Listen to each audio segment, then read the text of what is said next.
welcome to episode 225 of Checkpoint Chat. My name is Alessandro Barbosa. I'm joined by Matthew Figuera. What dictates how you announce the episode? Because sometimes it's 225, sometimes it's 225. What is the defining parameter? These are the mysteries of the universe, and not even I can tell you. This is what makes me waking up in a cold sweat at 3 a.m. Why did he say it like that? Why did he do it? 225. Why did he spell out each number individually instead of just saying the number? Maybe next week I'll just read it backwards, like 622. Oh my God. Oh my goodness. It's a completely different thing. We just skipped 300 I genuinely have no idea. I just, on the day, just decide this is how I'm going to say it. See where the wind takes you. Exactly. The colder it is, the slower I have to enunciate each word. So, have you found that today is weirdly warm? Like it's not. Yes. It's not hot, but it's not like that. I'm like in a t-shirt. It feels t-shirt? very warm today. Like I woke up without any like blankets on me. I must have subconsciously been like, Lenska said she woke up this morning and she thought like, shit, we left the heater on last night because it was so warm. Then she was like, no, it's just really warm. That's so weird. Yeah, this winter is strange so far. I won't lie. It's like been quite chilly and whatever, and then we have during the day it's usually the typical sun and warm, but today is just like warm.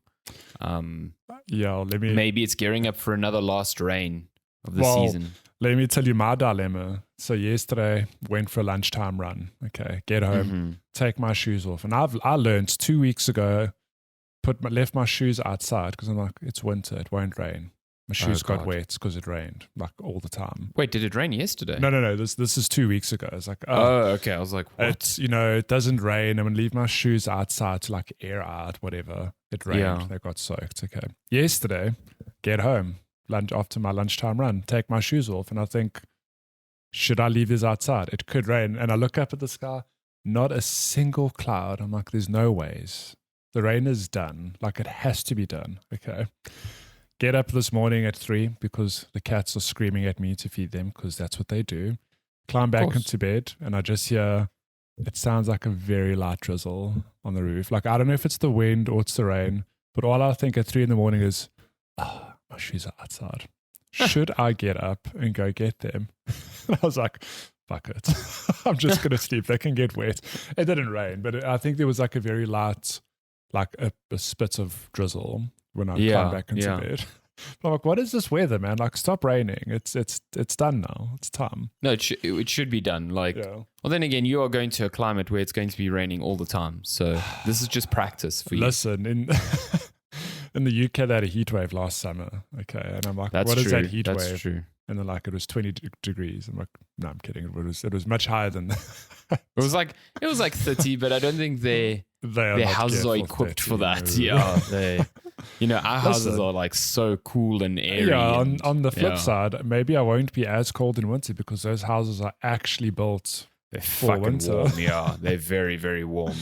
I mean, I say but this, then you walk outside and you're like, oh my God. I was in the UK once for it was some Ubisoft thing. I can't remember which game it was, but it was like end of November or middle of November, and it was fucking cold. I was walking down the street like at night, dead of night, and I was like, I might just die. This is South Africa, you walk down the street, you think I might just die because someone's going to rob you. Yeah, it's not the weather. You might just die because someone might stab you. Oh my God, it's snowing. Hypothermia. Please no.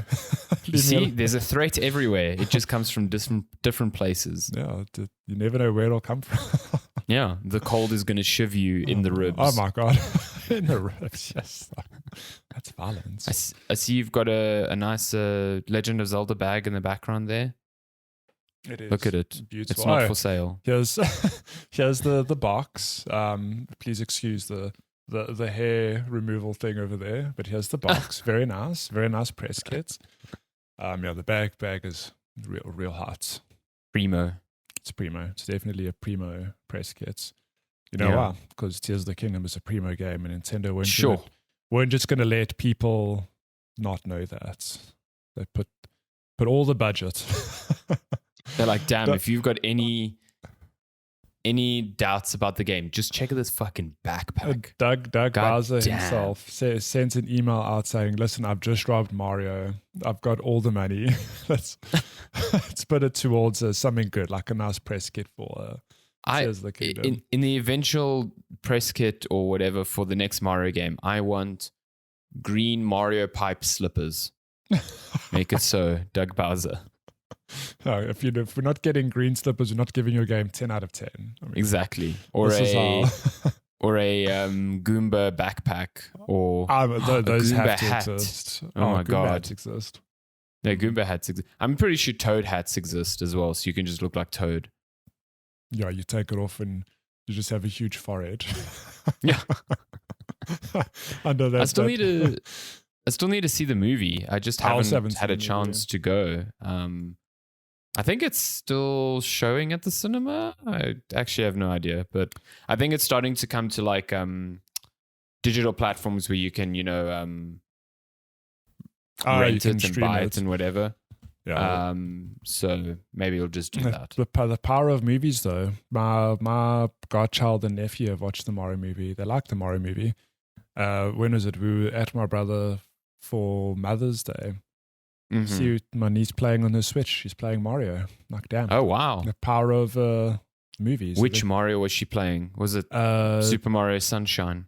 No, it was that bundle that's Bowser's Fury and Super Mario 3D World. Super Mario 3D World, yeah. It's a good one. 3D World's good. Bowser's Fury, also good. Yeah. Super Mario Galaxy, though, still the best. Best ever was. I would agree with you if I had played it, but haven't done that yet. So good. But yeah, the power of movies. The power of movies and the power of video games. Wow. Let's check my chat to talk about video games. This is an early segue because there's just lots to get through. There's just a lot happening. If you're listening to this, you probably know that this episode's late. And that's for two reasons. It turns out there are two embargoes on the exact same day, which is quite fortunate. Yeah. But yeah, I've been playing Diablo 4 and Matthew's been playing Street Fighter 6. And the embargo for Street Fighter was earlier today, or earlier the day you're listening to this, I guess. And Diablo's now. And that's why the episode's only out now. So I want to hear about Street Fighter. Oh, we're talking Street Fighter first. I want to hear about Street Fighter. Let's say if you are listening to this on a Monday, how the hell did you get the episode? Yeah, what's go going to jail. On? We are reporting you to the podcast police. Also, goodness. We had no part in this. We did not break an embargo. No, come on. So let me just get my footage up here for my footage for Street Fighter. It is funny. The codes for these came in at like the exact same time, and then the embargoes are for the exact same time. So I was just like, well, we just have to divvy this up completely. I'm very keen to get started on Street Fighter like this weekend. Street Fighter. So look at this Afro man. So let's start. Oh my God, I didn't timestamp this. I'm the absolute worst at this. How dare you? Jeez. Let me just put a little timestamp there. So Street Fighter. I nearly said Street Fighter 4. We two iterations along. What do you want to know about the game? It's Street Fighter. So I know from the betas that we played, which we've spoken about in the past, like if you're watching the video now, this is the sort of like lobby system. And you can go and sit at like an arcade cabinet and someone can sit at the opposite end and then you fight them, which is kind of a novel idea. Yeah. What I want to know about first and foremost is this whack single player campaign. Do you want to start off there? I was going to start off with the default the multiplayer hub and stuff. But let's go there. It's cool. Let's stop. Yeah. You're running the show. Yeah, you played the game. Let's go. Land. So I will just start off. Street Fighter 6, as you expect, is a fighting game in the long-running franchise. It's been around for many, many decades.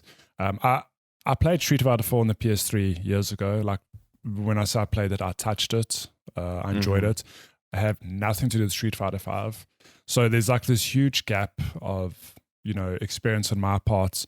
So I can't tell you like, oh, I know Street Fighter 6, changed this or did that. But what I can tell you is that Street Fighter 6 as a fighting game it's really good. I think the hub system you touched on earlier is a very novel idea in that I can't imagine being a kid and knowing one day I won't have to go to the arcade to play like Street Fighter 2, for example. I can just sit at home, on the comfort of my couch, walk around a virtual huge arcade room and just walk up to people and challenge them.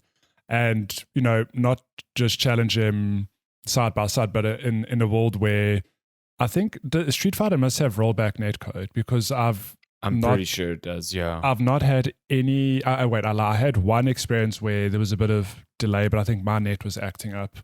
But other than that, I mean, if you're watching the footage, you can even see on the top, it says my ping is 173, which for a fighting game, you think... Yeah, it's not bad at all.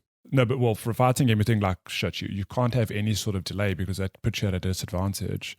I'm not particularly good at Street Fighter, but I've never felt like, oh no, my opponent punched before I did, and that split second made the world of difference. Like maybe a professional Street Fighter, esport person will feel it more than I will, but from my side, it feels good. Like everything's so smooth. And just you were nearly aced in that match. Listen, hate to see it. Listen, I don't know who's reviewing this game, but the people I've played up against in this review period have destroyed me. I'll come out and say that I don't think there's any footage of me winning. It's fine. You're new to it. It's okay. But are you using I think that's modern controls? A good segue is that Street Fighter 6 introduces this clever system, and I don't know if it's been done before, so please correct me if I'm wrong, but it has a thing called modern controls and classic controls. Classic controls being, if you want to do a Shoryuken, it's the typical like down forward punch, combo. Modern controls quarter circle. Or quarter circle. Yeah, that's actually that's the right way to say it. Modern controls just cuts out a lot of the in-between inputs to make the game far more accessible to newcomers. So I don't know what that exact command is, but it might be as simple as pushing forward and punch, and you'll get to execute the same move. And I think it's a very clever system because like it gives you an advantage in that, as a newcomer, you can now execute moves. But I don't think it's going to be enough for you to like all of a sudden you're a god at this game, because a pro player is still going to look at you and go, well, I know when to block, I know how to read you.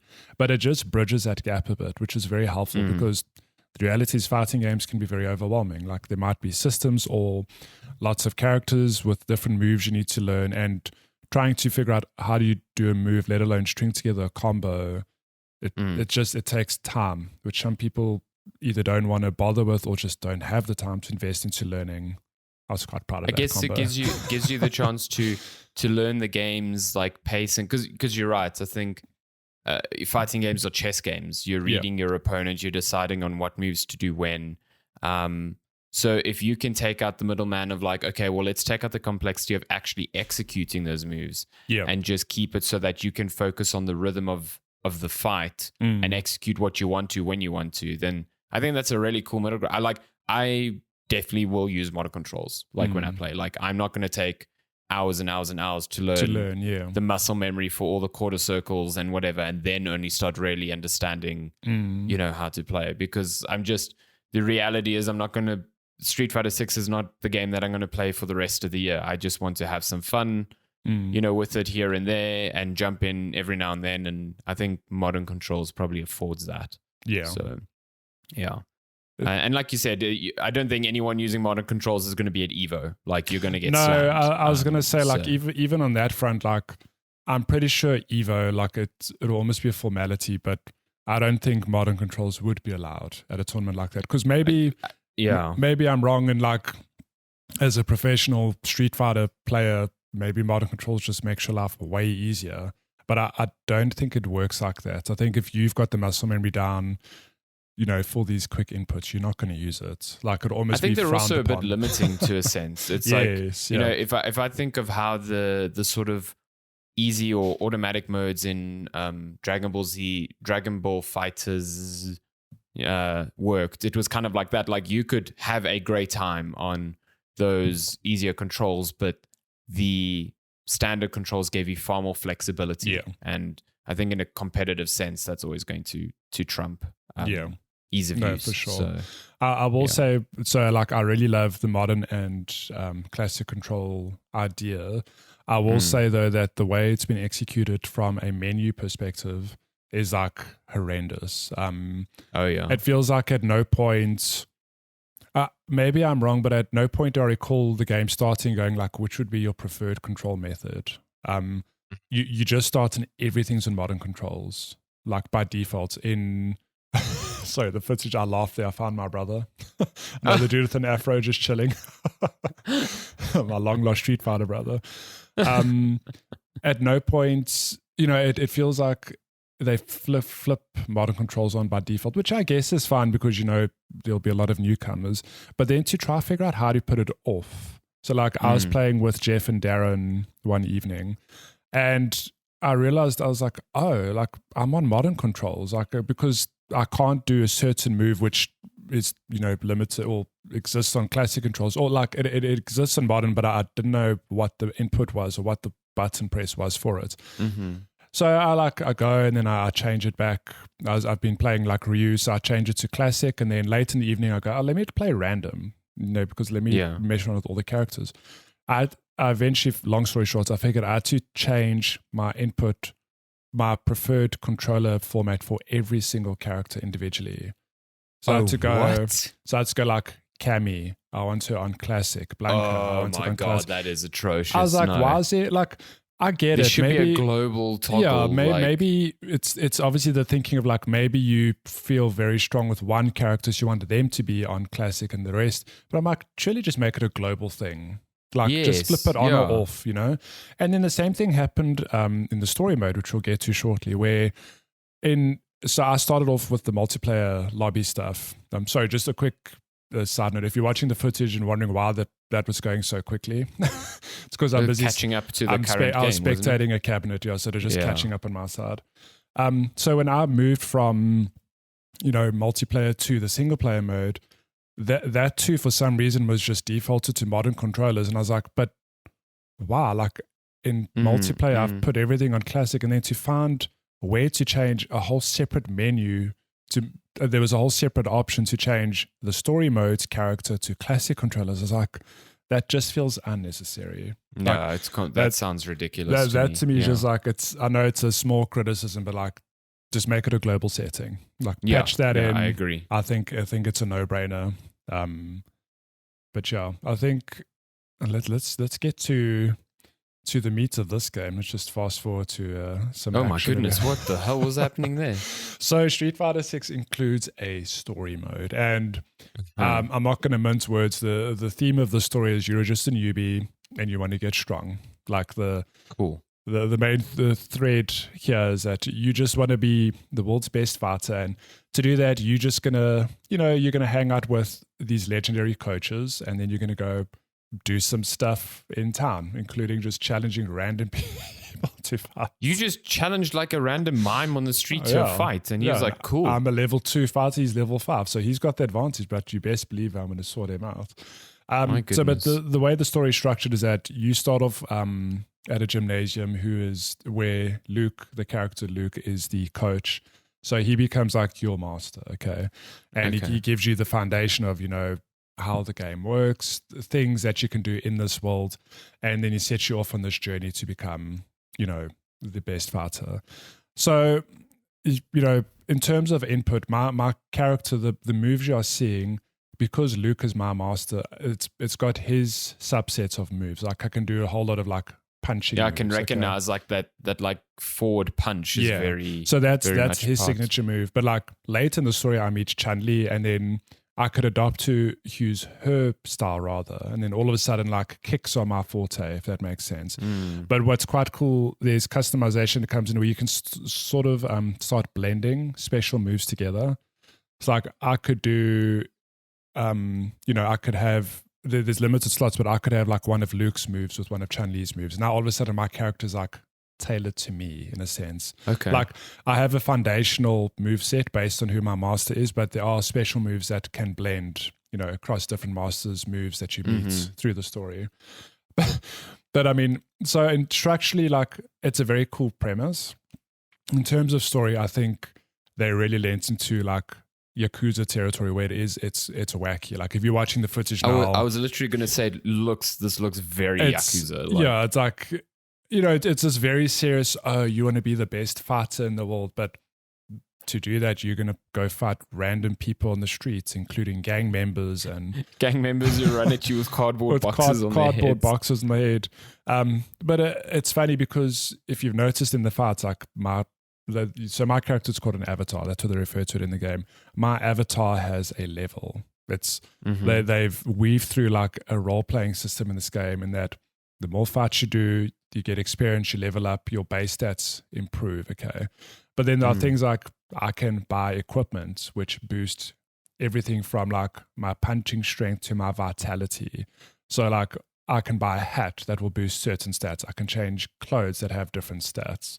And all of these play into, you know, the typical role-playing territory of you've just got numbers, make the numbers bigger. You'll do more damage. The bigger your defense, the less damage you'll take. Your health bar grows, that sort of thing.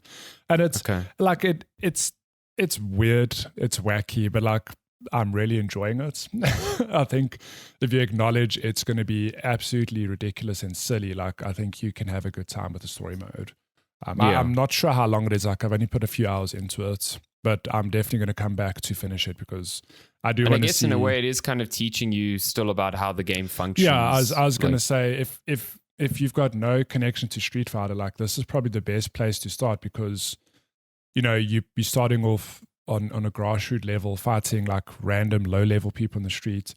And, you know, you'll learn how the movement works in this game. You learn how to string moves together. And again, you can have modern controls, you can have classic controls. So you can tailor it however you want, which is pretty cool. And I think in terms of story, it's also a nice way to sort of know or get to learn about each character, like what their personality is like, what their style is. And then, you know, you can take that and translate that into the multiplayer hub when you maybe you find like, oh, I started with Luke in the story, so I feel most comfortable with his moveset. This is who I'm going to main, you know, in multiplayer online sort of thing. Yeah. So I think it's interesting. Like, I know fighting games are hit or miss with story. Like, I think for comparison's sake, I really like Mortal Kombat story because that is literally letting me play through a long ass CGI movie with an excuse for a fight at every moment. And Capcom could have done a similar thing here with Street Fighter, but I think they try to be different, making it, you know, leading into the ridiculousness of it's a role-playing game and the story is somewhat ridiculous. We're going to just lean into that and let players have fun with it. So I really like it. I think it's I mean, again, I don't know how long it is. Maybe the experience wears thin in the long run, but at the moment, like, I'm really enjoying it. Nice. So I'll definitely go back to it. But I think as a package, Street Fighter as a fighting game, like, I think it's really good. I know Street Fighter 5 was hit or miss as well. Like, again, very miss for the most part. Yeah, but like, again, I'm missing that knowledge from my own brain because I just never engaged with Street Fighter 5. I think Street Fighter 6 feels like a return to form because structurally it caters to newcomers and veterans, and it's all tied together with this really cool online lobby system which works. And I think even just content wise, because that was the biggest like criticism leveled at Street Fighter 5 when it came out. It was like there was no story mode, there was a limited roster, and it was like you're paying full price just for multiplayer, and multiplayer that seemed not that great at the time, you know. So this seems like a complete like course correct from Capcom, which is great. It just carries on their pattern of like understanding what their games need to be now, you know. Yeah. And I do think, and you mentioned roster, I do think, I don't have the character count on top of mind, but I think it ticks all the right boxes. Like, all your familiar favorites are there. Oh my God, Luke's forearms. What the fuck is going on there? Jesus. He's an absolute unit, this guy. Jesus. So no, sorry. Don't go for it. No, go for it. I was going to say, like, all the foundational characters there, but I think this game is going to get support for years to come. And it's a fighting game. There are going to be DLC packs, and they are going to bring back some characters that maybe didn't make the cut for this first launch. Or but I'm very keen to play some more. I'm definitely going to roll credits on the story mode. I'm going to go get my butt kicked by Jeff and Darren. And me, definitely who are very coming good for you. We need to play, because I think you and I, in terms of skill, are probably equally matched, because we're both bad. Probably, yeah. We're equally bad. We're equally bad, so that's cool. But yeah, fighting fans this year are going to feast. I know we've still got Mortal Kombat to come. Mortal Kombat in October, I think. And then there's another one, isn't there? It's Tekken. Oh yeah, I don't think that has a release date, but I think it's still coming this year. So, but Street Fighter's definitely got things off to a good start. Like I don't see people not enjoying this game. I've always found Street Fighter incredibly intimidating because of the control scheme and not having that muscle memory. So I get modded controls and using modded controls in the beta was like, immediately I was like, okay, I'm going to put time into this game. I remember like when I mentioned Street Fighter 4 at the top of the segment, where I remember playing that with my brother, and that was on PS3, and the last I never played Street Fighter 3, and the last one I had played before was Street Fighter 2 in arcades. And that was a thing of, you got an arcade stick, so it made sense, like a quarter circle, that sort of thing. Trying to get the muscle memory down for that on PS3 at the time was like, it was just over my head. It didn't feel right. And I remember putting the time in to like learn a little bit. So it's interesting, because translating it here, like I can execute moves and I can do some combos, but it is, again, very cool that there's a modern alternate for not only me, but like everyone who's new to the genre. Like you don't need to sit and spend hours committing muscle memory. You can literally just have an option to go, okay, if I want to do this move, it's literally forward and this button. It's not complicated. You can have fun doing it. And again, if you're a veteran, you don't have to engage with that stuff. You can just dive straight in and do your fancy combos as is. Yeah. Oh, last thing I'll touch on stylistically, like forget the single player mode is like, I think it looks okay.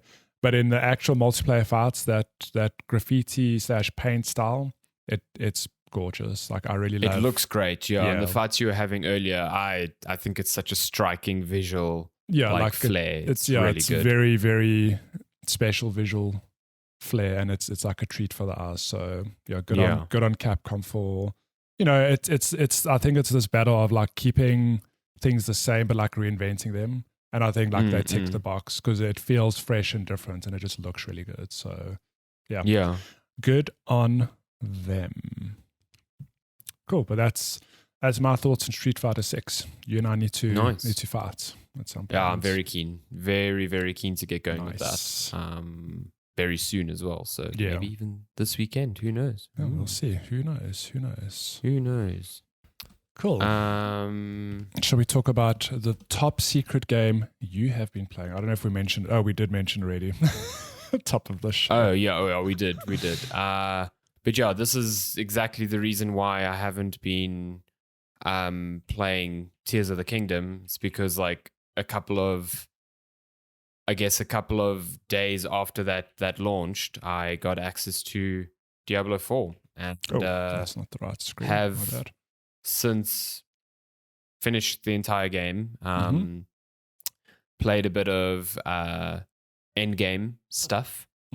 And I think in a similar way to how like Street Fighter 6 is a return to form. Listen, I never thought Diablo 3 was bad. I had a really good time with Diablo 3. I acknowledge that it had issues at launch, but I am firmly of the opinion that by the time they got to the Reaper of Souls expansion, so many of the pain points had been kind of ironed out. Yeah. And that expansion was exceptional. I thought it was super good, super fun, and established like the end game that went on for years with Diablo 3. No, I'm there with you in that I played Diablo 3 on launch, and like I enjoyed it, but I think, problems we had at the time, like auction house and whatever, so like it feels that you kind of finished the game and then you played it again and again. And the campaign wasn't that long, and it got it wasn't that long. The campaign also wasn't that interesting, I thought, at the time. Like it got boring really quickly. But then by the time Reaper of Souls rolled along, it was like, oh, you don't have to engage with the campaign. You can just run through these worlds, ticking off bounties, doing all sorts of interesting things, and that like really fixed the game. Exactly. Yeah. And I think Diablo 4, it's crazy to think that Diablo 3 came out like 11 years ago. Yeah. It's a crazy amount of time. That makes me feel old. So Diablo 4, it shouldn't be surprising that, hey, this game is like learned from all the years that Blizzard supported Diablo 3 and, some of the things that it attempted in Diablo Immortal. And I think Diablo 4 is a culmination of all of those ideas realized from the get-go as a foundation for a game that will evolve and will get better over time. So I think the thing that's most striking to me, and I said this in my review, was just how engrossed I was in the story. I think there's a much bigger emphasis on trying to tell a more engaging story this time around, and it works because you have all of these like in-game cutscenes where the camera like swoops down and you get to observe like conversations between characters far more intimately. There's a lot more focus on giving NPCs that join like your party or your quest like actual fleshed out backstories that you can kind of like engage with and see how they influence their decisions throughout the story. Yeah. And their interactivity is really fun. Like your party interacts a lot with you just kind of there listening. Your character speaks and takes part in it, but a lot of the time you're kind of just observing how your party members are discussing what's happening and their own takes on how to progress forward. And it's really, really good, I think. I can't get into specifics on many characters because, well, I'm barred from really talking about anything specifically beyond Act 2, which is not that far into the game. There are 6 acts in this game. Okay. It's a lot. Would Diablo 3 had 4? It was 4, Yeah, this one is much bigger in terms of story. I think the story took me about 30 hours. It was long. Yeah, it's quite a thing. Yeah, it's chunky. But yeah, I think part of that is also Lilith, who is the main antagonist of this one. Really good antagonist. Like, just, in previous games, you're fighting like demons. Like, you're fighting Diablo. What is Diablo's goal? He's like, well, he comes from hell and he exactly. It's like a very simple one note, like he is bad, you need to stop him type of thing. Lilith is not that. Lilith is like, for just like context, Lilith is one of the creators of Sanctuary, which is for all intents and purposes Earth that exists between heaven and hell in the Diablo universe. And the part of the reason she created Sanctuary is so that she could like get away from the endless fighting between heaven and hell. And, she considers all humans her children because it is something she built, she created. So her reasoning for wanting to amass an army and take a fight to hell is not because like she wants humans dead. It's like almost quite the opposite. She wants to save them from this conflict that is like being staged in their world that was meant to be an entire escape from all of this. There's like really cool motivations behind what she does. That I don't think any other Diablo title has kind of given any of its antagonists. So it's not, the story isn't one note. There are many times where she is conversing with your character going like, why are you fighting against me? We should be on the same side. We are ultimately fighting for the same things, just through different means. So it's super interesting. I think she's a really, really cool antagonist. And she gets some really incredible moments.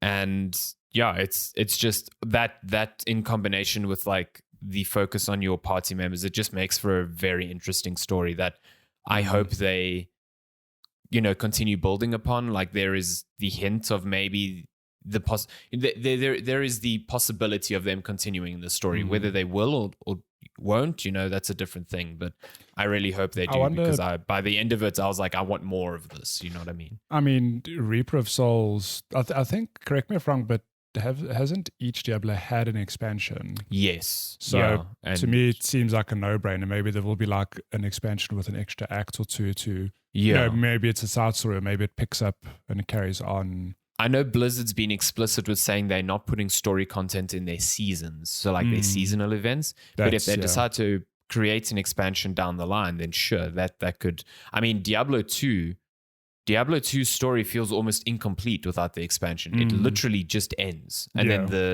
the expansion is almost like an epilogue to that story. So it's kind of wild that they did that. Reaper of Souls, not so much, but it does continue the story. Yeah, it introduced an act with I can't remember the name now, but it's like a supplementary thing that you could miss if you you're not going to lose sleep over not knowing, oh my God, what happened next. But again, story. Diablo 3 story at its base is very rote. Yeah. It was just like you started the game and you're like, well, we need to kill the demons. And that is the through line throughout. So there's very little going on there in terms of complexity. They called this Diablo 4, not Lilith 1. Wink, wink. Oh, you know? Yeah. It's kind of weird though. Diablo hasn't been like the main bad in many of the Diablo games. No, like, I think it was like 1 in 3. That's it. It's the branding. That's it. Yeah, it's all the brand. It's a good name. I mean, when you consider the other names of the demons, like I don't think Mephisto or Baal like rolls off the tongue. Mephisto 1. Wow. Yeah, Mephisto 1. Thanks, Diablo is definitely a much more striking name. So I get it. I wanted to ask. So we've got footage playing. It's running. It looks like a locked 30. Is that just hard? Yeah, recorded? I think that's just the recording. Okay, but when you playing on PC, how was performance? I was playing on PC and it was like 140. Like I wasn't. I mean, I've got a powerful PC, but it's like no sweat. Like the one weird thing is that when it goes into like a cutscene, it goes to 30, which is strange to me. I don't know, especially when it's like an in-game. It's not like a cinematic. It's like, so it's weird. That speaking of, there's an opening, like CGI cinematic, and then there's one later in the game. Fuck, they are so good. They are just Blizzard level, like incredible. Like if you want some commentary on Blizzard, I do think Blizzard aren't at their peak like they were in 2015 with the launch of Overwatch and everything. They're just ticking all the right boxes, but like, I can never flaw their ability to pull off cinematics because from I feel like from day one, any cinematic you watch. I mean, I remember. Okay, I know there was Warcraft 2 before Warcraft 3, but I remember watching Warcraft 3 cinematics, going like, "Oh my God, like this is insane." And now put it in 2023 when we are in a world where they can just do the same, but like way better. Yeah. I think my footage, I went to get a drink or something because my character hasn't moved in a very long time. Let's just skip along. Yeah. So from a gameplay perspective, I think this again is sort of like a melding of ideas from mostly Diablo 2 and 3. So gone is the sort of linear progression from Diablo 3 where you would just unlock abilities skills, and modifiers on those abilities like in a linear fashion, and then you could just equip them. Okay. You've got a skill tree very reminiscent of the one in Diablo 2. Nice. But simplified to an extent. So you've got like the skill tree has nodes, like main nodes, and each of those nodes like feathers out into like 3 or 4 different abilities, which are like different sort of like modifiers subclasses for your ultimate class. And you've got to spend a certain number of points in each node to unlock the next node. Okay. So you can't be like, well, I don't like any abilities here. I'm just going to wait until the other node unlocks node. It's like you have to spend points there. Okay. So you have to deal with that. And then it just kind of progresses from there. And you reach the final like node of the skill tree by like level 30. It doesn't take super long, but then you have all these points afterwards to invest into either new abilities on the tree that you didn't get on the way down, or loads and loads of passive abilities that empower the spells and things that you've gotten. And you're limited to essentially 6 abilities at a time. You've got 4 on your hotbar and 2 for each click of the mouse. And if you don't put an ability in that space, it's inaccessible to you. You can't use it. And that goes for like abilities that are inherent to your class. So I was playing as the Necromancer, and you start the game without anything. You start the game with the ability to summon skeletons. And as you progress, you will unlock the ability to summon like mages and then eventually like a golem. And those aren't parts of your traditional skill tree. They're just part of your class. But if I don't equip the golem on my hotbar, I cannot summon him.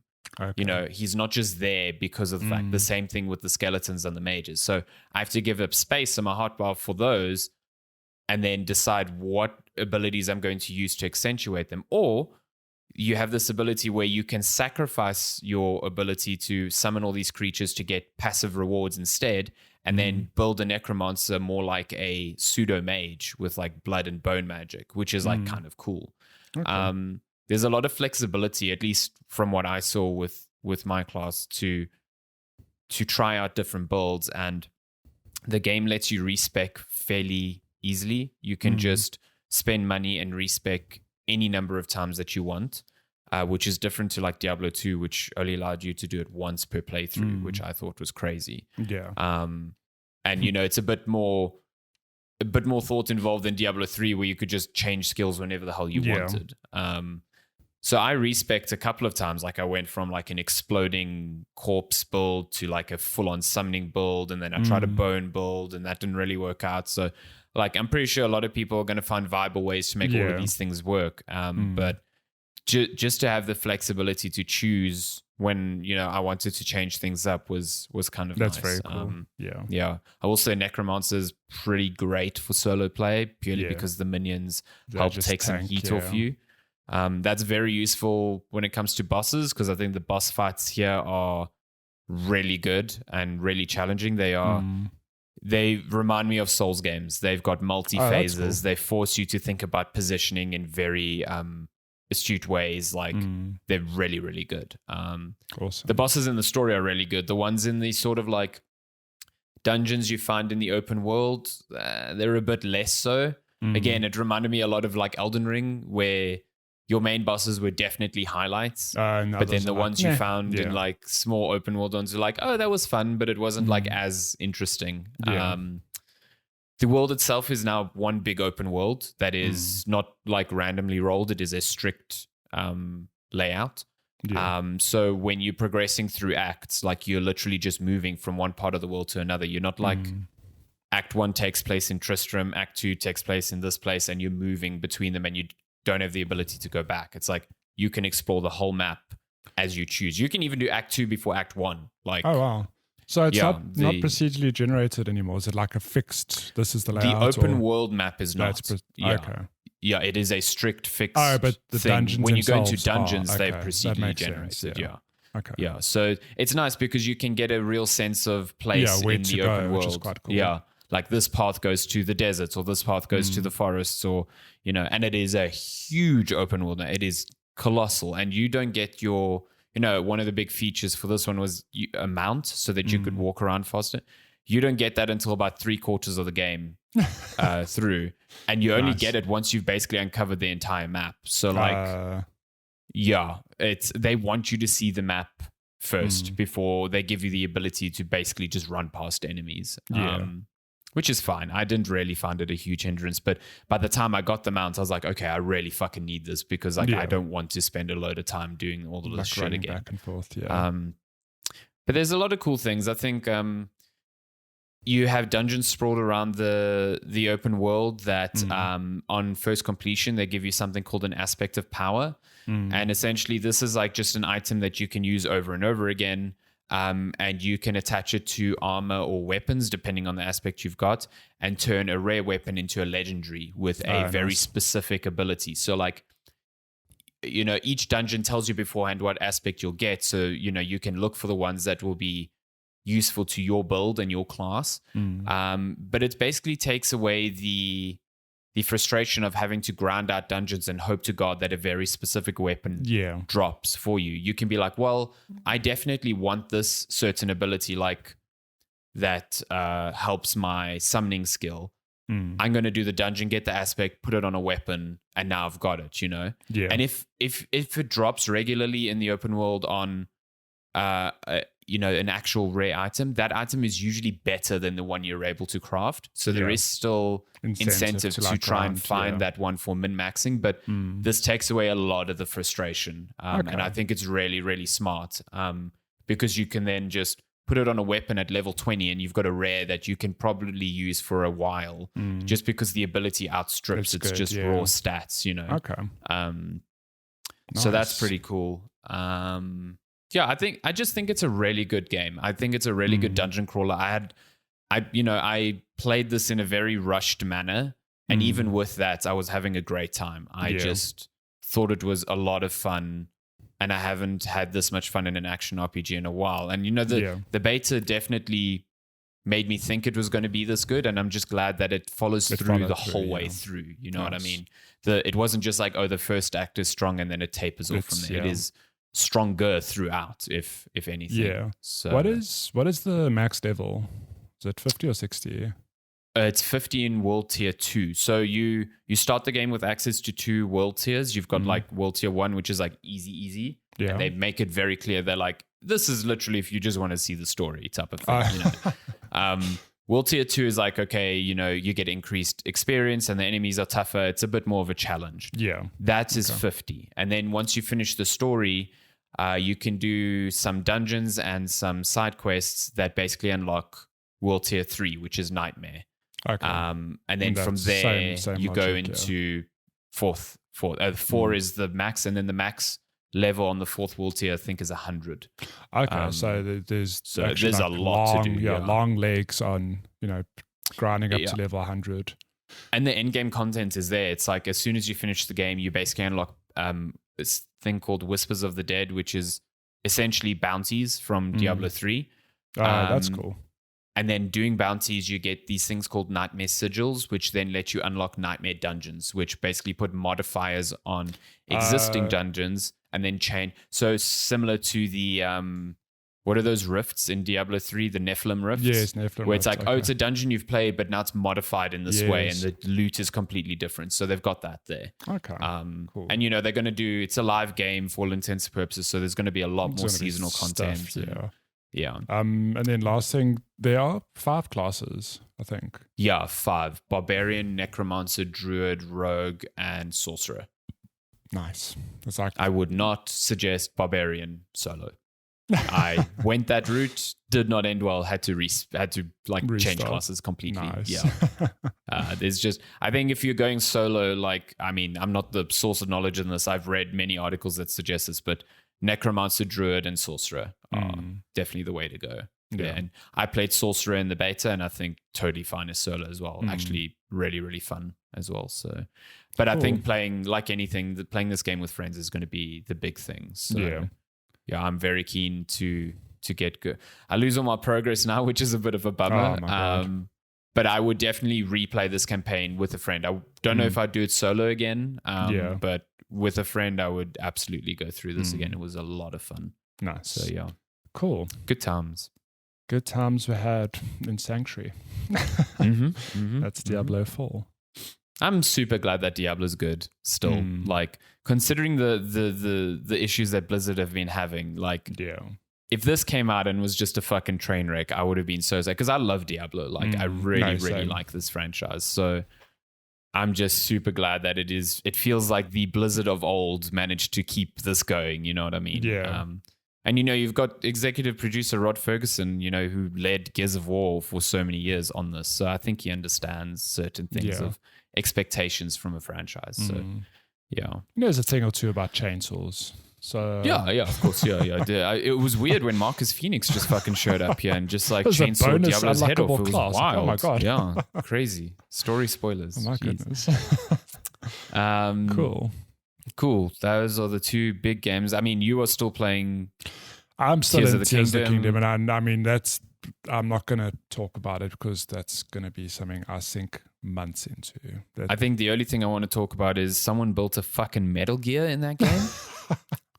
No, they built a Metal Gear, and then the best part is they walked around shirtless with Link. I was like, oh, that's perfect. Linkquid snake. Linkquid snake, best. Linkquid snake. Is it actually? Did someone actually say that in the video? Because I saw someone say that in Discord. I'm like, that's genius. Yeah, I don't know if Mick gets the credit for that, but man, Linkquid snake. That's the episode title for sure. Yeah.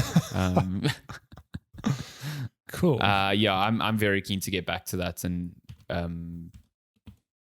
kind of contribute to the fucking yeah, shame you've been like radio silent for the last week while you've played Diablo. But I had to mute the Discord channel because I was like, I'm so behind at this point. I think who was it? Jeff. He was like, "Oh, I've got 11 hearts and 2 stamina wheels." I'm like, "Bro, I got 4 hearts. That's it." Listen, Jeff is like, "I don't have time for games." This dude is he's flying been playing. Yeah, he's been playing. I'm sitting with like 7 hearts and like a third of an extra stamina wheel. Okay, and I've put in a lot of time in this game. Maybe he's just ticking off things. 30 hours, you said. I think. Yeah, well, 20 to 25 hours. Maybe he's mainlining more stuff, which could be fair because I've spent a lot more time just dicking around in this game. I just don't understand where people get the time because I've seen because another 10 days have lapsed from launch, so you can see your actual playtime.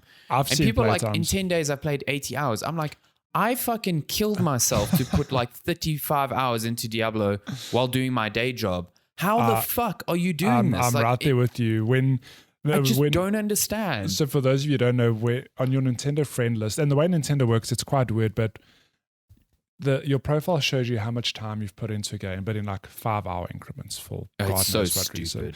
But if you're tracking it, just surface it. Like, yeah, but if the first 10 days you don't know what your playtime is, so when Alessandra says like when it was revealed, it means like, you know, if we've played a week, it'll just say Tears of the Kingdom first played 7 days ago, first played 8 days ago. Yeah. After 10 days, then it says like played for 25 hours or more, whatever. So when, you know, obviously we all started playing on the Friday, and then I think it was the Sunday or the Monday, whatever, 10 days later, it reveals, you can see your whole friend list, who's played how much. And I'm there with you. I'm like, oh, I've played at the time like 15 to 20 hours. And I was like, that's a fair bit. Like I did spend like an hour or 2 each night playing since launch.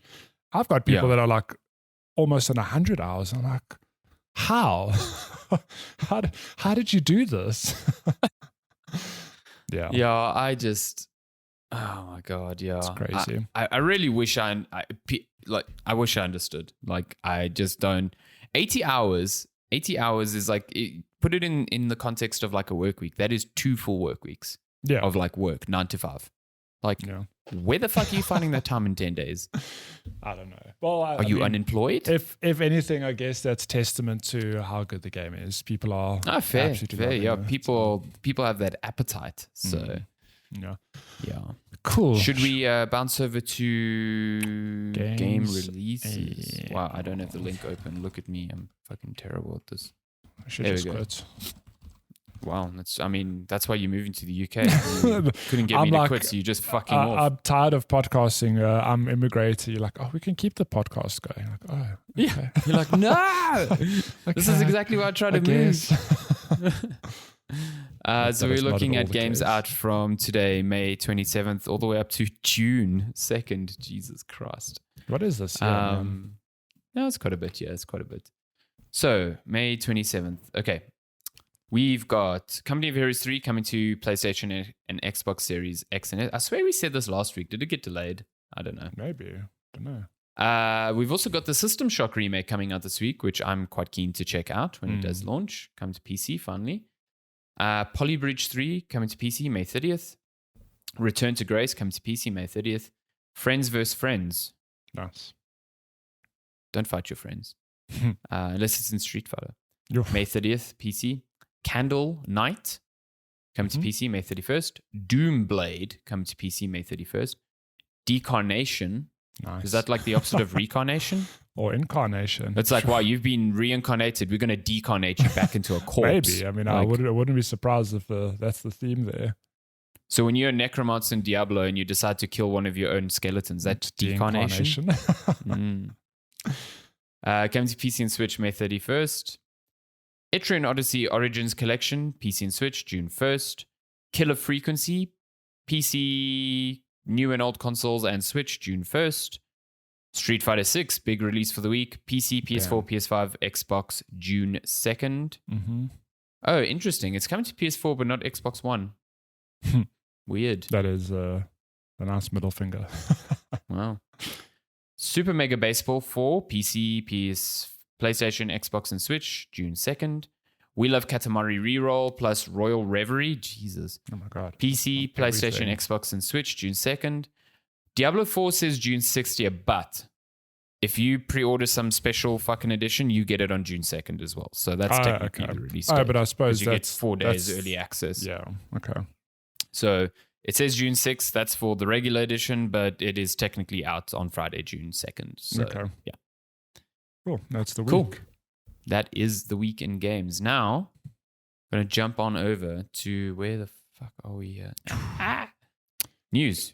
Everything shown at Sony's big hour-long PlayStation So I showcase. was going to start with this, but I want to start with something else. Okay, cool. Tell me.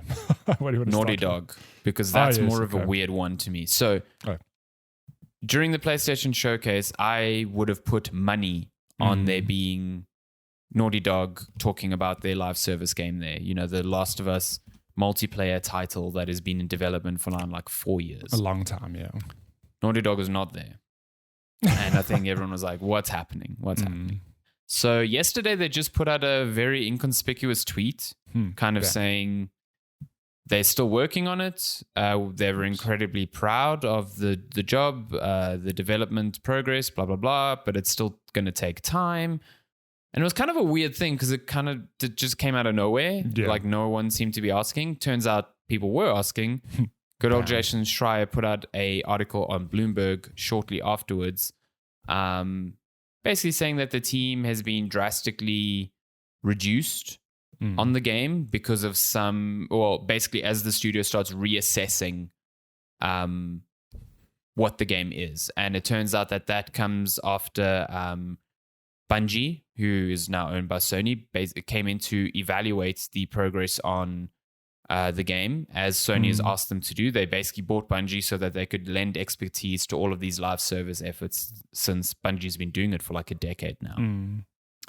And Bungie's assessment of the Last of Us multiplayer project was that it lacked the ability to keep players engaged for a long period of time. And for something that is a live service game, that is obviously critically problematic. So Jason Schreier is basically saying the team has been scaled back. According to people at the studio, asked not to be named. A small group remains on the project while the company reevaluates the direction. While the game has not been cancelled, many of its developers have moved to other projects. Greg Miller from Kinda Funny tweeted, "This game is going to be cancelled." I tend to agree with him. If you've moved most of your devs onto new projects already, as you reassess, I think the eventuality of that reassessment is this is not working and we move on, which is not a bad thing. More games should be cancelled. Yeah. But then you spearhead them on just because of the fact, you know. But even if they do reevaluate and go, we can make this work, it's then how long is that going to take? It's ages away. Yeah. This is not anytime soon. I don't know. Yeah. I'm curious because I know the last time we heard about this was it Summer Game Fest last year? Neil Druckmann was on stage and he says they're working on this. That's where they showed off some key art for the first time. Yeah. And then he also let slip that he was already thinking about a new IP. So do they just go in on that now? I think it's time. Like I wouldn't say no to Last of Us multiplayer, but I think when your key IPs have been The Last of Us and Uncharted for more than a decade now, maybe it is time to try something different. I don't know. And you've spent 4 years on this, and now you're kind of like being like, okay, well, we're reassessing the whole thing, and while we're reassessing, we're not doing any work on it. Everyone take a load off. We're going to have a small team looking at this. The rest of you do nothing. It's cool.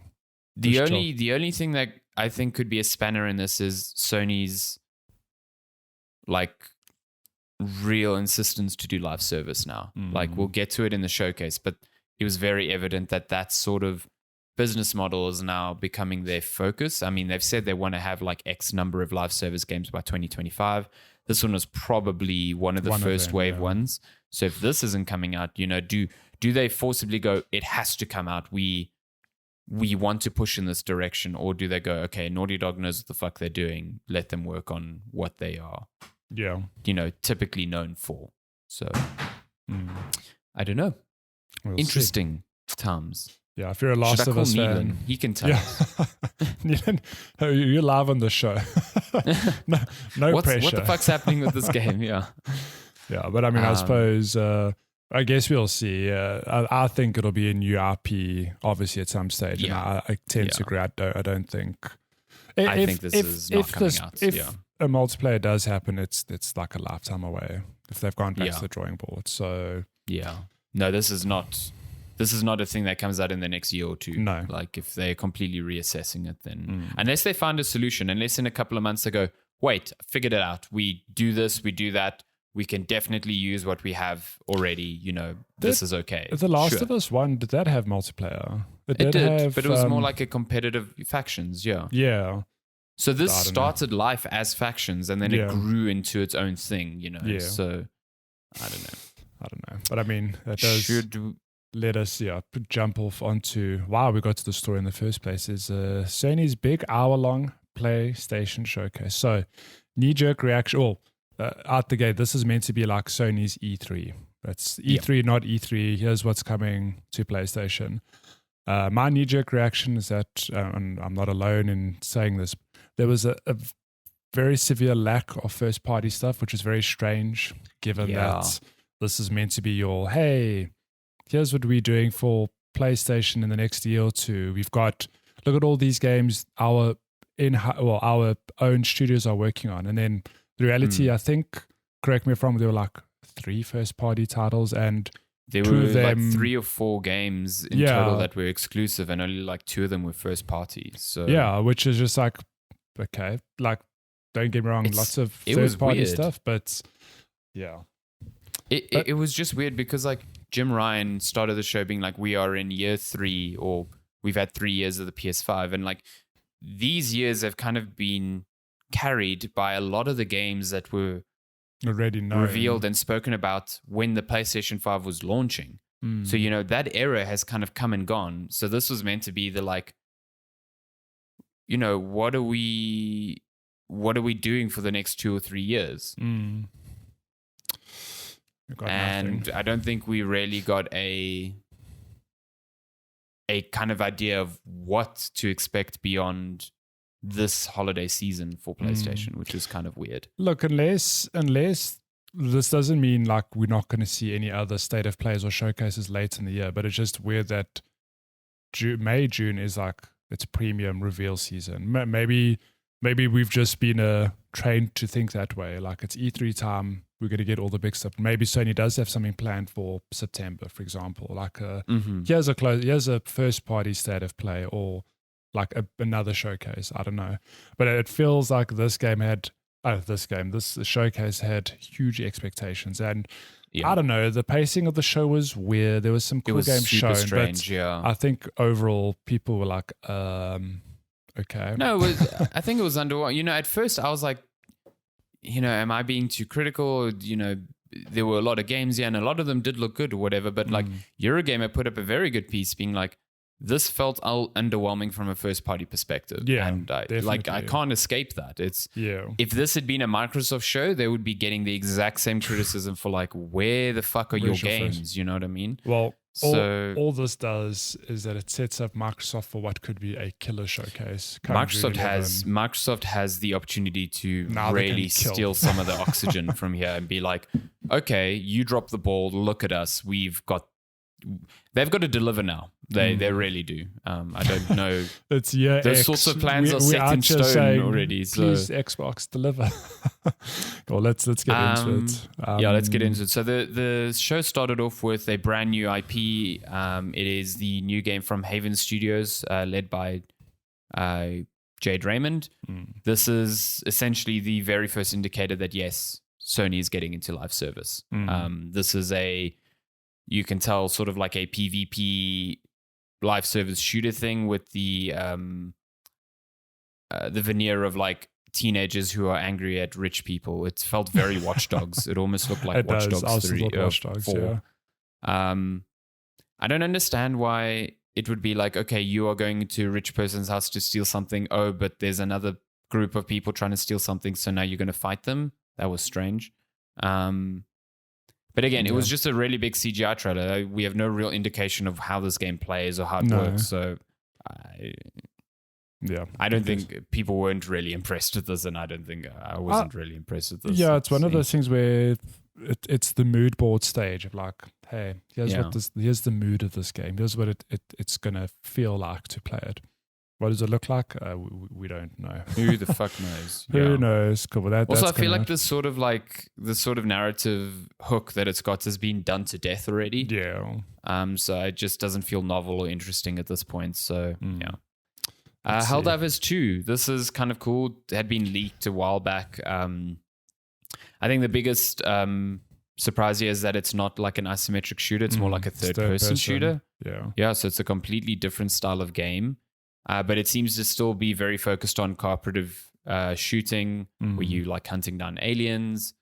Yeah, it's out next year on PS5 and PC. So this was another like exclusive.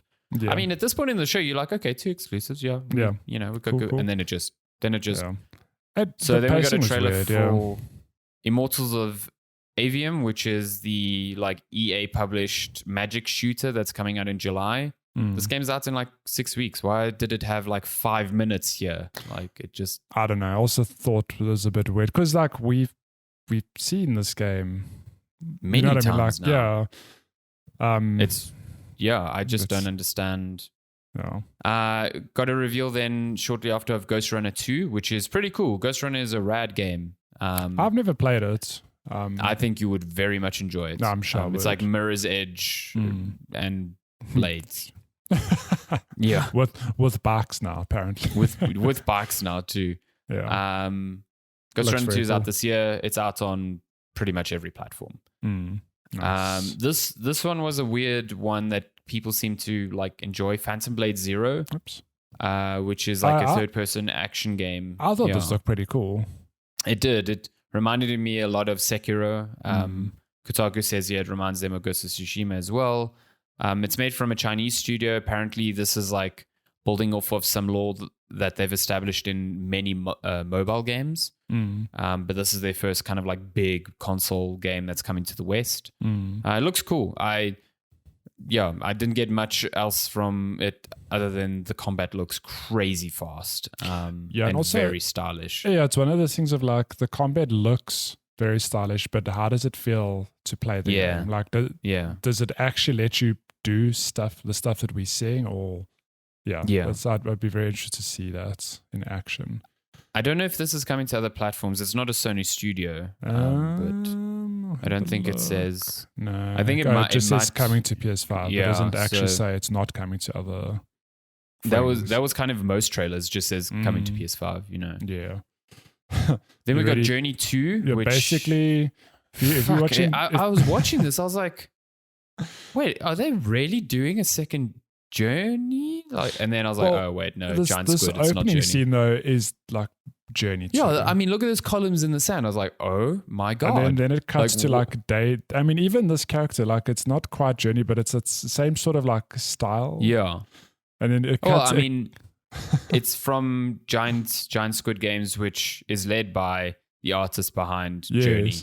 So then it cuts to this, like, you busy surfing through the desert. I'm like, this is Journey 2. Fucking sick. It looks so cool. I mean, Abzu is a great game. You know, Under the Water. The Pathless is phenomenal. You should definitely play The Pathless. Like, that is a game you will absolutely love.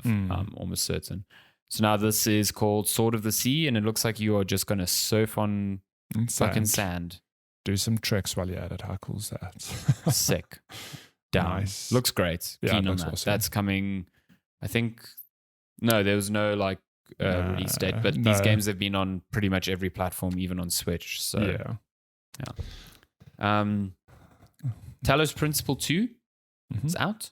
Could you hear sequel to the really popular puzzle game from the States? Lots of people who love Portal love Talos Principle, so it's cool to see that it's getting a sequel. It's out in 2023. Nice. You ready to cry? Because there's a new game from the creators of Gree called Never, and the trailer made me want to cry. It was so sad. Holy shit. As far as mood boards goes, like, oh my god, you cruel studio. I'm ready for you to absolutely destroy me. That's like, It looks great though. Like, I don't know, we've got no indication of gameplay and stuff, but the actual style, man, it's gorgeous. It's out in 2020. Out in 2024. Yeah. Cat Quest, which is sort of like, I think the first Cat Quest was very much like a Zelda-like. Not sure if this is the same, but there's a new one called Pirates of the Caribbean. I hate it. I love it. Take my money.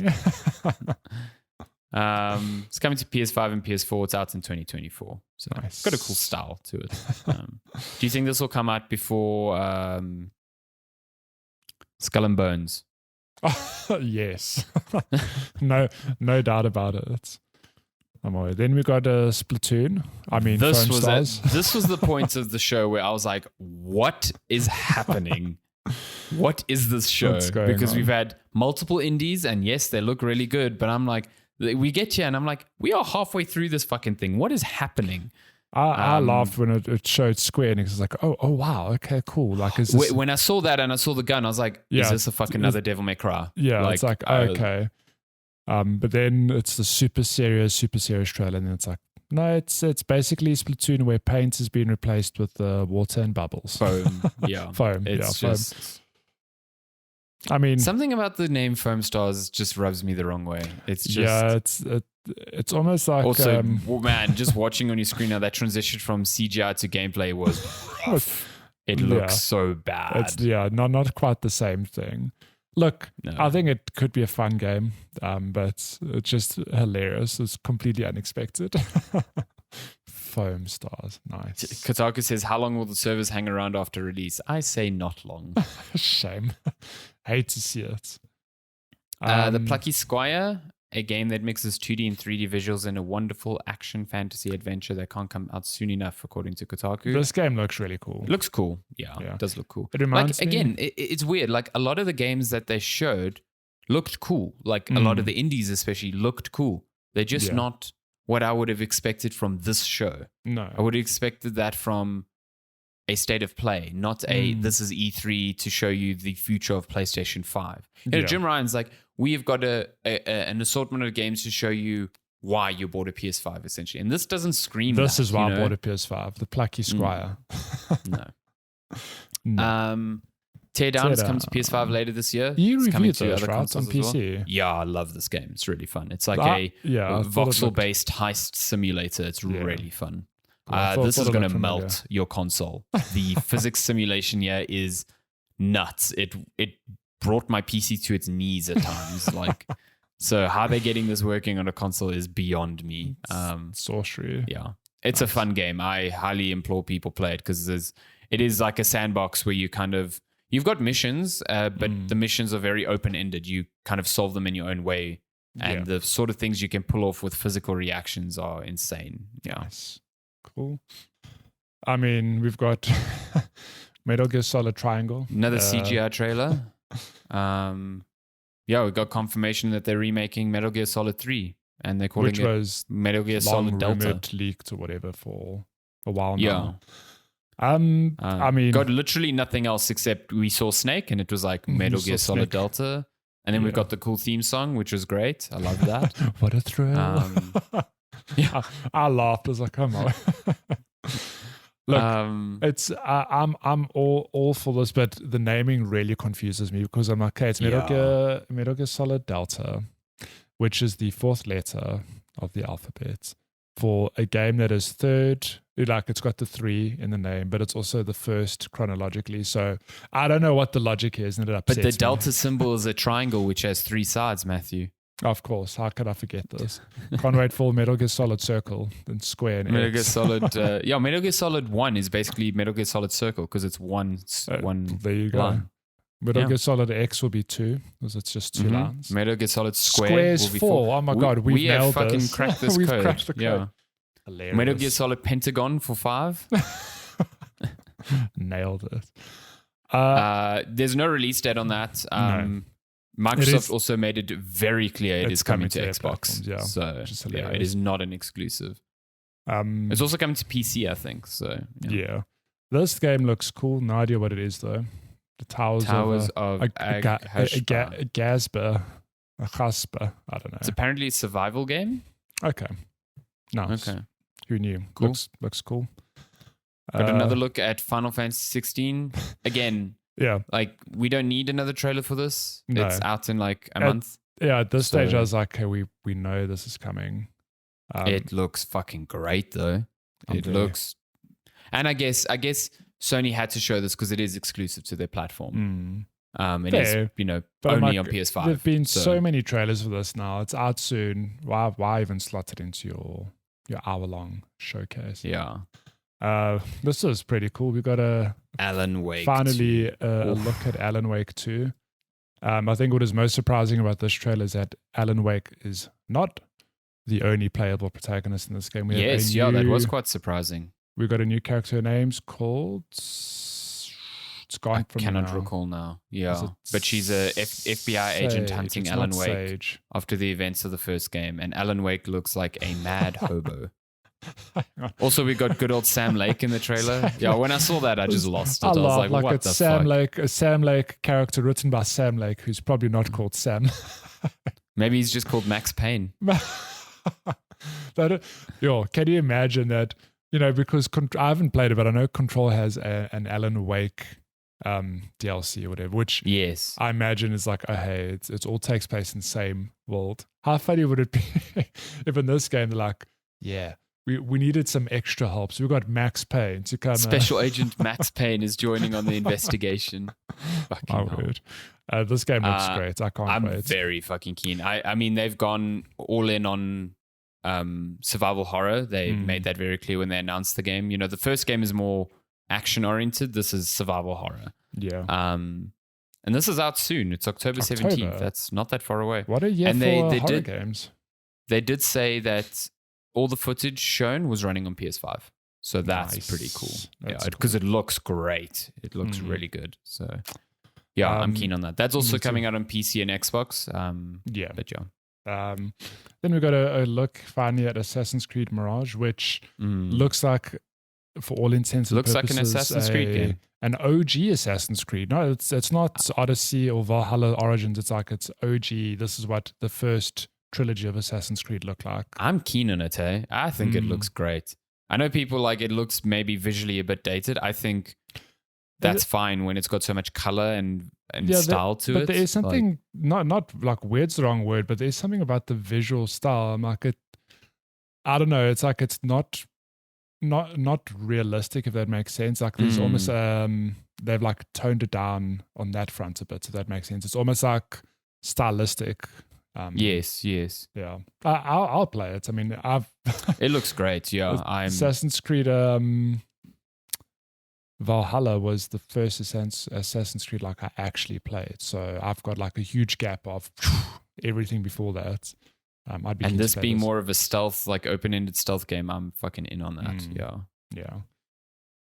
Cool. Revenant Hill, which was what a weird game. Because like I saw this and it looked to me as like this. I was like Night in the Woods 2. This is Mia from Night in the Woods. 100% same cat, but she's not a character. She's running on all fours like a cat. And there are some, I think there's a part here you actually see the bear as well from Night in the Woods. Like, what is this game? And you said, I think you found an article which says it's a different game, but it's like same characters. Yeah, so no one, I think, knows for sure. So it's definitely developed by the same studio as Night in the Woods, Glory Society. And it's about a cat named Twigs, so it's not Mia. Yeah.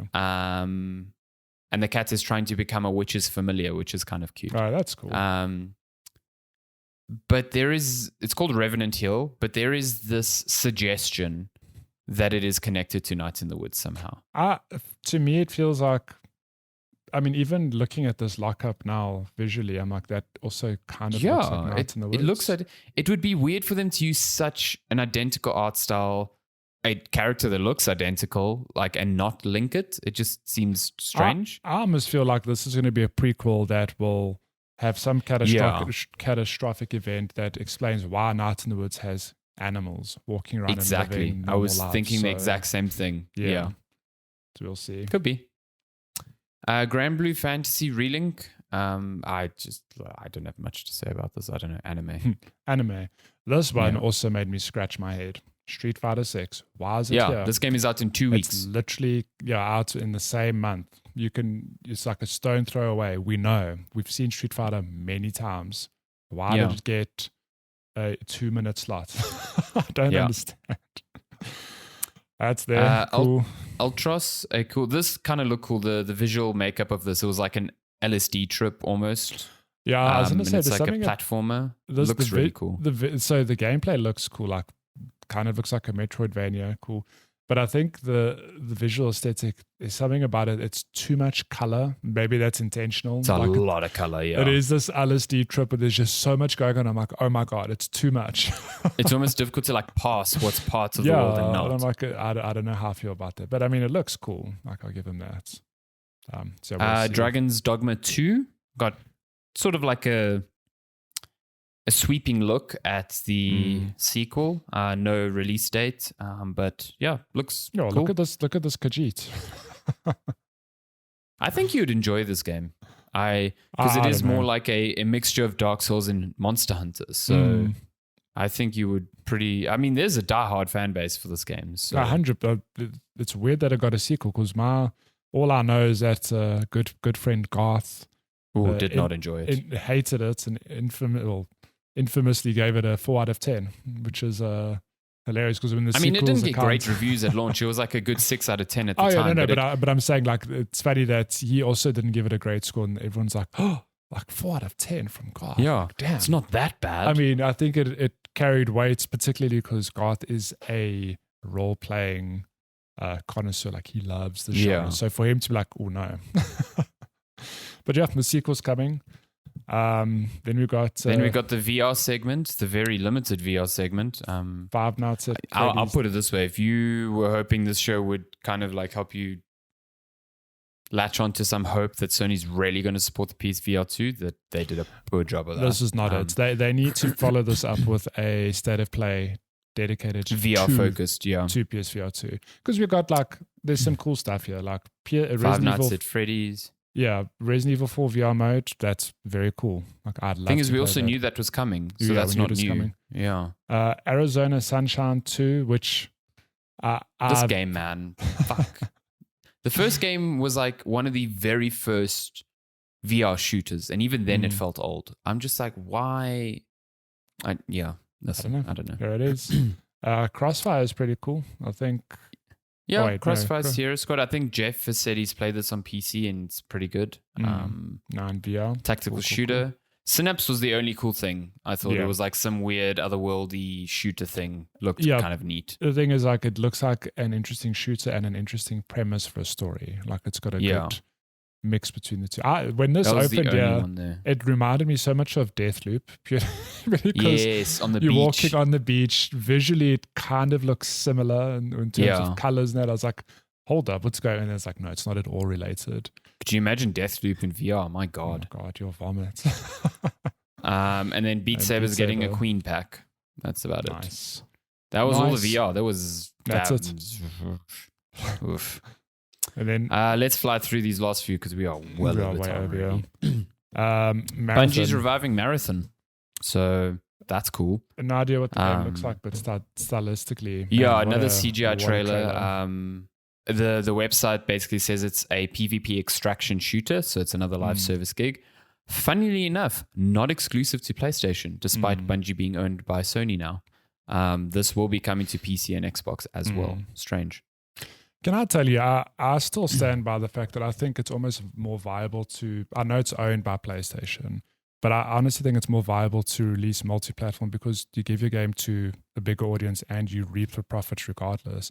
Like, yeah, absolutely. I do think there is all this talk about Xbox, like the exclusives will never go away, but I still think like Call of Duty and the Blizzard stuff, if that deal goes through, like, why would you make it exclusive to Xbox? We'll see. No, I agree. I think for a live service thing, that's totally fair. Yeah. We got Destiny 2, the final shape. Destiny 2's next and last big expansion. I wonder if they go Destiny 3 after this. Basically just a teaser because this is getting its own showcase in August. So yeah, Darren was happy. I know this is Cade. No idea who the hell Cade is. Everyone's like, oh my God, Cade. Cade, cool. 6-shooter Cade. Nice. What is this? Concord? This was the game being developed by Firewalk Studios. This was another exclusive But yeah, it's like a PvP shooter, also a live service game. Nice. Another mood board. Release window of 2024. That's about it. But again, yeah, nothing to really glean. Again, there was no gameplay for any of the first party things. No. Aside from Spider-Man. Helldivers. And Spider-Man, yeah. I did laugh because by this part of the showcase, Jim Ryan's like, cool, we're basically done. Here's some hardware.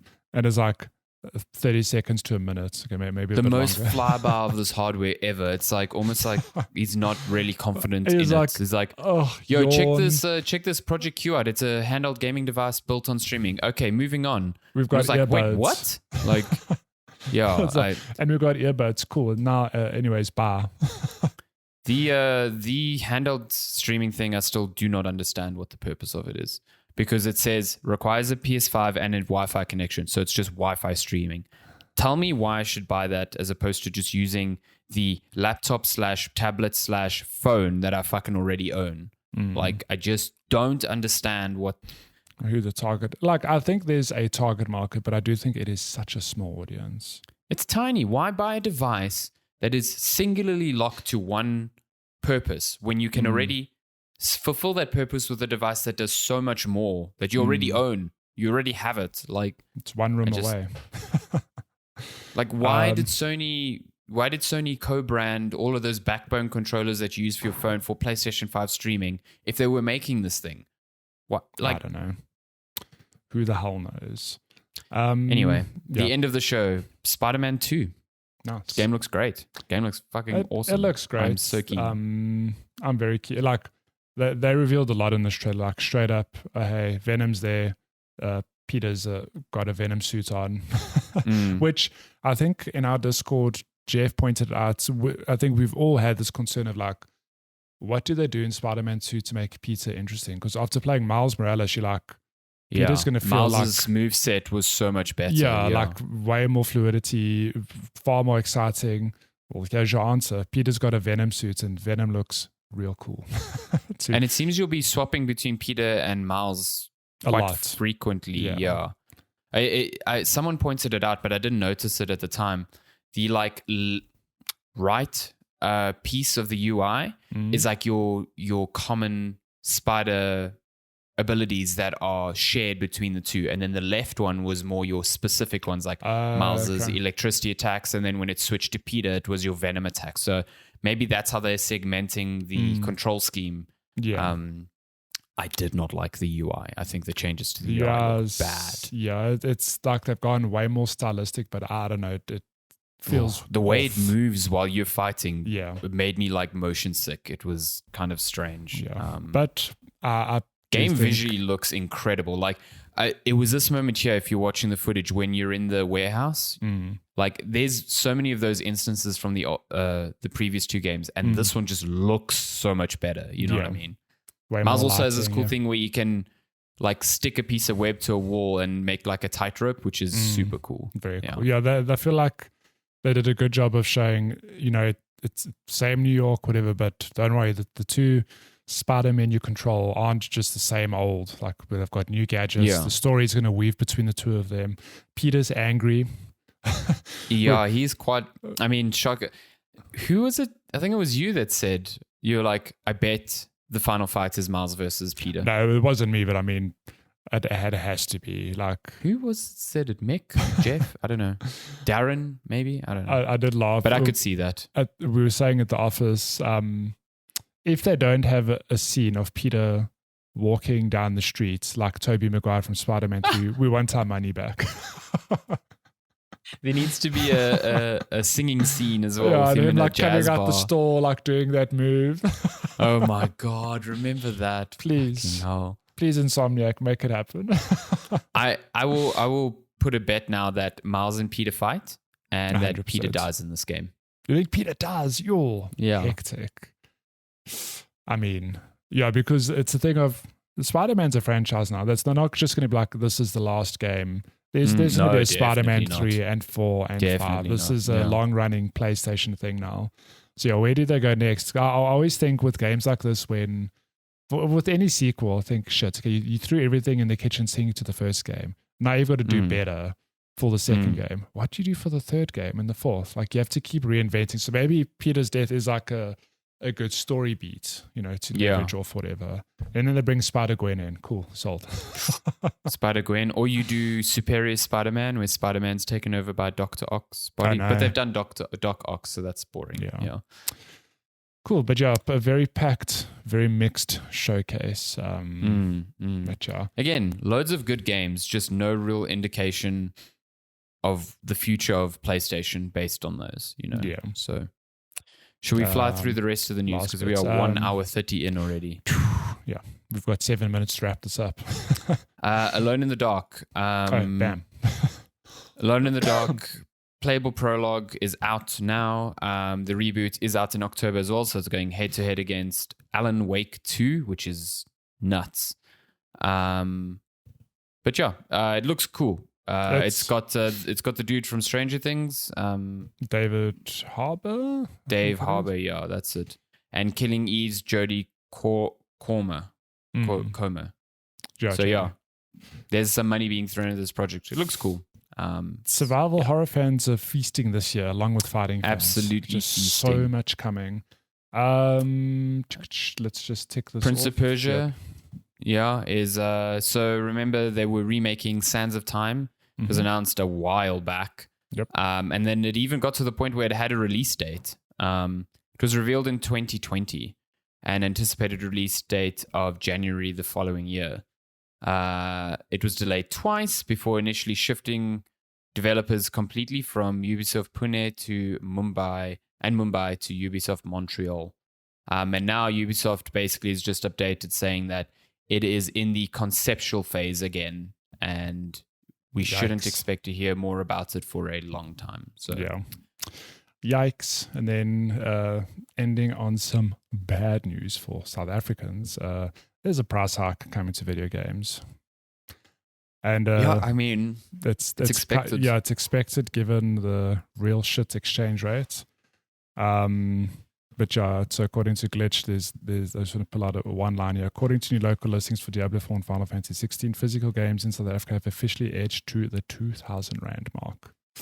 If you pick up the standard edition of Diablo IV, it will cost you 1,999 for a copy on PS4 and PS5 and Xbox, which is horrendous. Like, holy hell, that's a lot of money. I think it's not in this article, but I think I did see Marco tweet out that for Final Fantasy, I don't know if it's for both, but I know for Final Fantasy 16, the local distributors will absorb the cost, so it's not bumping up yet. But yeah, thereafter, expect to pay big bucks for some games. It's crazy. Yeah. I mean, it's expected. The exchange rate is doing such fucking wild things that like something's got to give at some point. So people always be mad and think it's retailers taking more profits for themselves. Like that's super not the case. They are actually paying more for the stock. So what do they do about that? You know, this just makes things like Game Pass even more lucrative. Yep. If you $2,000 a game versus what $150 a month for Game Pass, you could just pay a year's worth. Crazy. Get all the first party Xbox stuff. I mean, a year's worth of Game Pass is cheaper than a single game. Yeah. Crazy. Yeah, but yeah, that is news for this week. A lot of Sony stuff. Yeah. Cool. Shall we? We've got literally 3 minutes to wrap this up. So why do you have load shedding? Because Lance has got some lessons to do. Is it? Okay. Well, we're moving on to questions. If you have any questions, you can email us checkpointchatpodcast@gmail.com, or you can find us on our social media @checkpointchat. I don't think we have anything this week, but I still have to say the rigmarole so that people know for next time. No, we do have a comment from good pal Miles Olfiner, the land down under, who says, "Hey guys, just wanted to wish Matthew and Lenska well on their upcoming adventure. Look forward to hearing all the stories of life abroad, and happy birthday to Matthew as well." Oh, what a guy. Hey? What a guy. Yes. What a champ. What a dude. That is fast approaching, that move. We will figure out scheduling it's so close. closer to the time. But it is fast approaching. I think it's stressing Matthew out far more than it's stressing me out. No. But yeah, we'll figure it out. We'll figure it out. Don't worry. Cool. yeah. So if you want to send a comment or a well wish to Matthew, he's not gone yet. It's still like 3 weeks or 4 weeks. Favorite thing I'm telling people is like, oh, we're never going to see you again. I'm like, wow, I'm not dying. Going to the land of the king. I'm going to exist in social media. I'll come visit. Like, don't worry. Yeah. But you can send us questions or comments, checkpointchatpodcast@gmail.com or on any of our social media. So, yeah. And that has been episode 225 or 225, depending on your mood. Depending on my mood, of Checkpoint Chat. As always, thank you so much for listening. Thank you for bearing with us with the slight delay on the publishing of the episode, obviously. Just trying to not go to video game jail, an actual jail. But Street Fighter 6, good. Diablo 4, good. Video games, very good. Good state of them. And we hope you have a lovely week, and we will be back, as always, next time on Checkpoint Chat. Thank you so much. Goodbye. Goodbye.